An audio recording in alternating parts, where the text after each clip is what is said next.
नमस्कार शेतकरी बंधूंनो. दुग्ध व्यवसायामध्ये सगळ्यात महत्त्वाचा घटक म्हणजे चारा व्यवस्थापन, ज्याला फॉडर मॅनेजमेंट असं म्हणतात. आणि याच अनुषंगानं आज आपल्या कार्यक्रमामध्ये कृषी विज्ञान केंद्र सांगवी रेल्वे यवतमाळ 2 इथून विषय विशेषज्ञ दुग्ध आणि पशुसंवर्धन विभागाचे सन्माननीय देवानंद राऊत सर आलेले आहेत. आणि आज आपण त्यांच्याकडून बहुवार्षिक नेपियर गवताविषयी माहिती घेऊयात. सर नमस्कार. नमस्कार. बहुवार्षिक नेपियर गवत हे नेमकं काय आहे? बऱ्याचदा आपण बघतो की शेतकरी बांधव जे आहेत दुग्ध व्यवसाय म्हणून छोट्या प्रमाणामध्ये करत असताना चारा लागवडीसाठी तितकेसे सकारात्मक असतात असं नाही. मोकळी जमीन असेल, पडीक जमीन असेल, त्यामध्ये जनावर चारणं आणि थोडाफार कुठेतरी मका असेल किंवा ज्वारी असेल, अशाप्रमाणे त्यांचा दुग्ध व्यवसाय चालू असतो.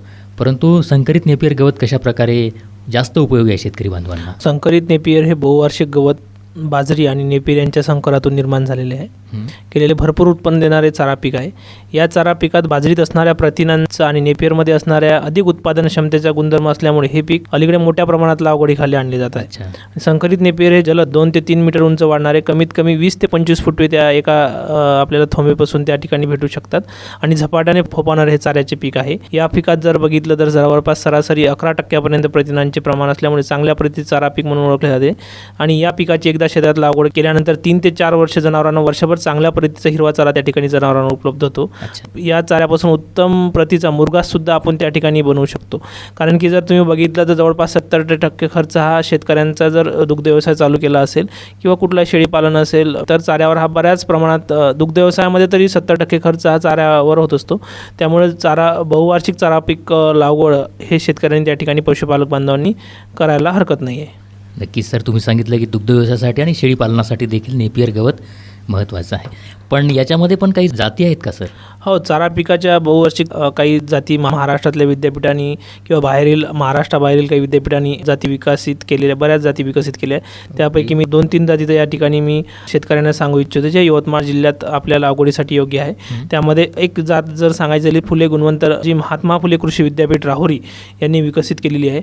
महाराष्ट्रात सध्या परिस्थितीत लागवडी योग्य जात किंवा यवतमाळ जिल्ह्यात ही लागवडी योग्य जात आहे. या चाऱ्यात ऑक्झॅलिक आम्ल अल्प प्रमाणात 2.5% व लिग्निन 6.63% आणि प्रथिने अधिक प्रमाणात आहे.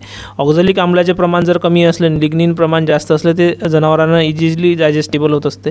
त्यामुळे अतिशय चांगल्या प्रकारे पचनशक्ती या चाऱ्याची आहे. कापणीनंतर जोमाने वाढणारी जात, भरपूर फुटवे, मऊ व लांब रुंद पाते. याचा चारा जो आहे फुले गुणवंत हा पालेदार, हिरवागार आणि रसदार रुचकर आहे. वाढलेल्या चाऱ्याची पचनशक्ती, त्याला डायजेस्टिबिलिटी म्हणतो आपण, ती 56.8% एवढी आहे. नंतर एक महत्त्वाची जात आपण सांगू शकतो की DHN-10, जी भारतीय चारा संशोधन केंद्राअंतर्गत कार्यरत असणाऱ्या प्रादेशिक संशोधन केंद्र धारवाड यांनी विकसित केलेली जात आहे. या चाऱ्यात सुद्धा ऑक्झॅलिक आम्लाचे प्रमाण 1.9% असे, प्रथिनांचे प्रमाण जवळपास 11% आहे. कापणीनंतर ही सुद्धा जोमाने आणि वाढते आणि फुटव्यांची संख्या अतिशय चांगली आहे. गोडवा जास्त प्रमाणात आहे. चारा पालेदार, रसदार, रुचकर आहे. या चाऱ्यात जर सांगायचं झाल्यास तर या चाऱ्यामध्ये जे बाकीच्या चाऱ्यामध्ये पात्यावर, त्यांच्या पाल्यावर काटे असतात, पण या चाऱ्यामध्ये काटे नाही आहे. त्यामुळे जनावर हा चारा आवडीने खातात. त्यानंतर एक महत्त्वाची जी जात आहे ती CO4, कोइंबतूर 4 म्हणतात त्याला. तर ही तमिळनाडू कृषी विद्यापीठाने विकसित केलेली जात आहे. याचे सुद्धा पाते हिरवेगार, रसरशीत व स्वादिष्ट असतात आणि प्रथिनांचे प्रमाण जवळपास 11% आहे आणि उत्पादन सुद्धा याच्यापासून चांगले भेटते. म्हणजे आम्हाला नेपियर म्हटलं की एक प्रकारचंच गवत आहे, ते जनावरांना आपण टाकतो असं माहिती होतं. परंतु आपण त्याच्यामध्ये देखील प्रकार आहेत, ज्याच्यामध्ये फुले नेपियर, DHN आणि CO4 याचे देखील वर्गीकरण आपण सांगितलेलं आहे. आणि सगळ्यात महत्त्वाचा घटक म्हणजे त्यामध्ये असलेलं प्रथिनांचं प्रमाण आणि पचन होण्यासाठी असणारे जे आम्ल आहेत ते योग्य प्रमाणात आहेत. आपली यवतमाळची जमीन यासाठी कितपत योग्य आहे सर लागवडीसाठी? यवतमाळची जमीन आपली जी बघितली, यवतमाळ जिल्ह्यातील जमीन असेल, हलकी व मध्यम स्वरूपाची जमीन आहे.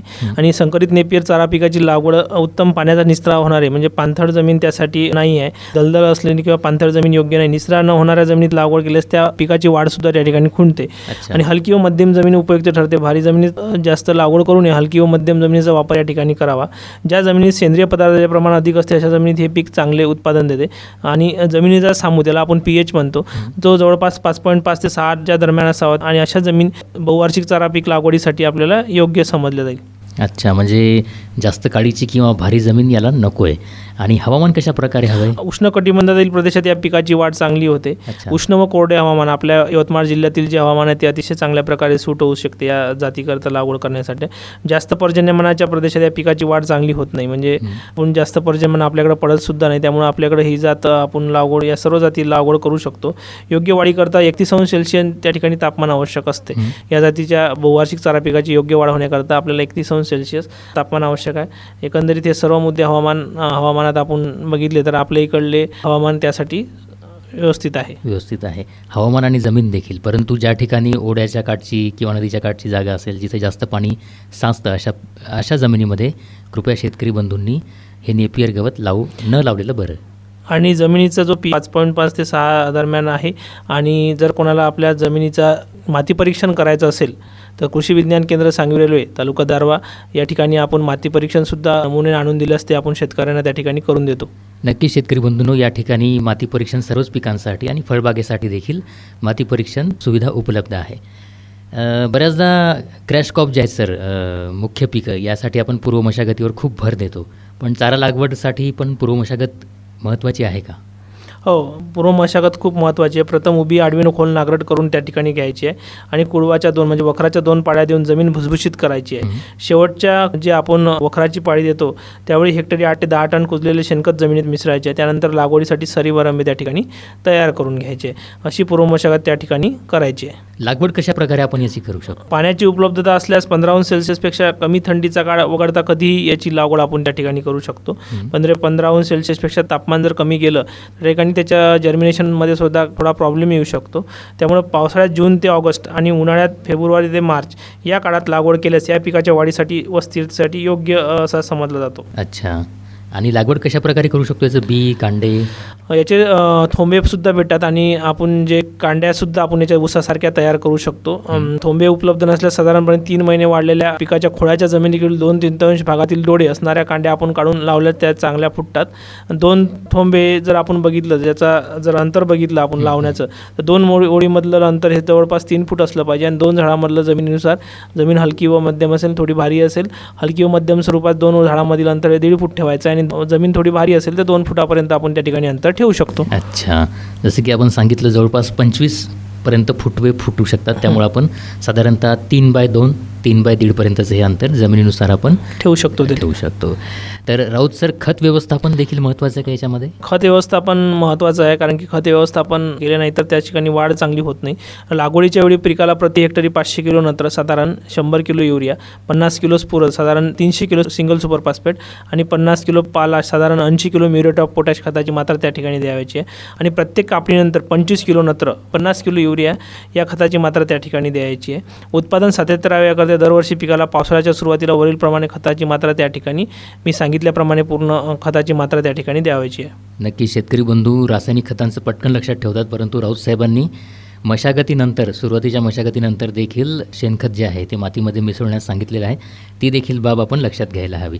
पावसाळ्यामध्ये तर पाणी व्यवस्था असते आपल्याकडे, परंतु एकंदरीत हिवाळी हंगामामध्ये पाणी व्यवस्थापन कशा प्रकारे आपण करू शकतो? हिवाळ्यात पिकाला 15 दिवसाच्या अंतराने पाणी द्यायचे आहे त्या ठिकाणी, आणि उन्हाळ्यात जवळपास 8 ते 10 दिवसाच्या अंतराने त्या ठिकाणी पाणी देणे आवश्यक आहे.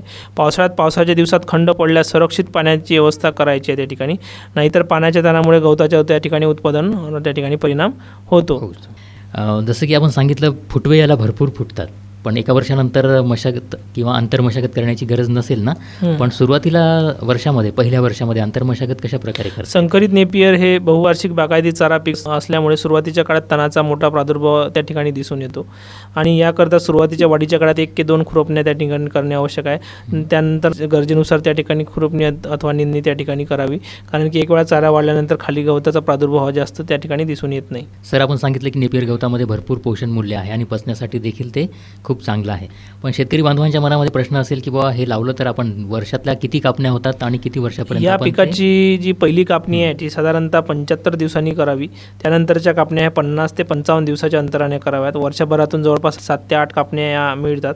या पिकाची कापणी वेळेत करणे आवश्यक आहे, कारण की जर अन्यथा चारा जो आहे तो जाड टणक होऊन त्याच्यातली पोषण मूल्ये, न्यूट्रिएंट जे आहे ते त्या ठिकाणी कमी होण्याने चाऱ्याचे उत्पादनसुद्धा घटते. कापणी जमिनीपासून साधारणतः जे आहे 15 ते 20 सेंटीमीटर म्हणजे अर्धा फूट उंचीवर केल्यास फुटवे फुटण्यास चांगली त्या ठिकाणी मदत होते. नक्कीच. तर शेतकरी बंधूंनो, दुग्ध व्यवसायामध्ये आणि शेळीपालन व्यवसायामध्ये अतिशय महत्त्वाचा असणारा चारा पीक आणि त्यामध्येही सरांनी सांगितलं संकरित नेपियर गवताविषयी. तर आपण देखील संकरित गवताविषयी म्हणजे नेपियरविषयी जर अधिक माहिती हवी असेल किंवा इथले थोम किंवा कांडे जर आपल्याला हवे असतील तर सर शेतकरी बांधव कुठे संपर्क करू शकतात आपल्याला? या ठिकाणी शेतकरी बांधवांना थोंबे किंवा चाऱ्याच्या कांड्या जर लागल्यास कृषी विज्ञान केंद्र सांगवी रेल्वे तालुका दारव्हा जिल्हा यवतमाळ येथील पशुसंवर्धन विभागाशी त्या ठिकाणी संपर्क करायचा आहे.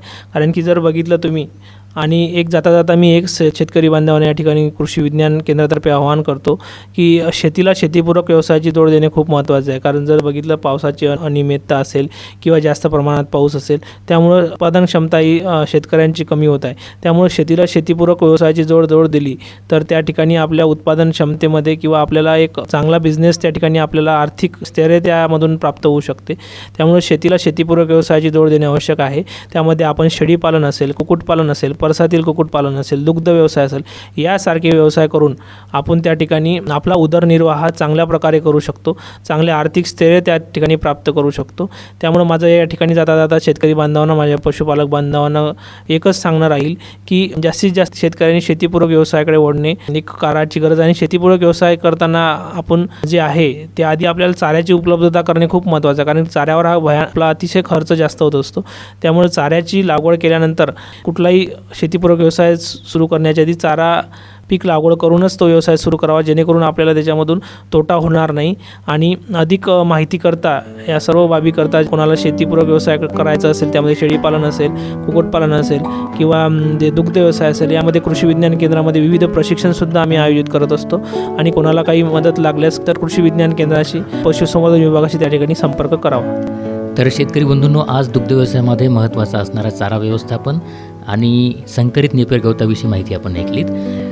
राऊत सरांकडून आपण यानंतरही कुक्कुटपालन, शेळीपालन, त्यांचे विविध आजार, रोग आणि त्याचं व्यवस्थापन याविषयी देखील माहिती घेणार आहोत. आज मात्र इथेच थांबूयात. राऊत सर, आपण कार्यक्रमामध्ये आलात आणि संकरित नेपियर गवताविषयी इत्यंभूत माहिती दिली, त्याबद्दल सर्व शेतकरी बांधवांतर्फे मी आपले आभार मानतो. धन्यवाद. धन्यवाद सर.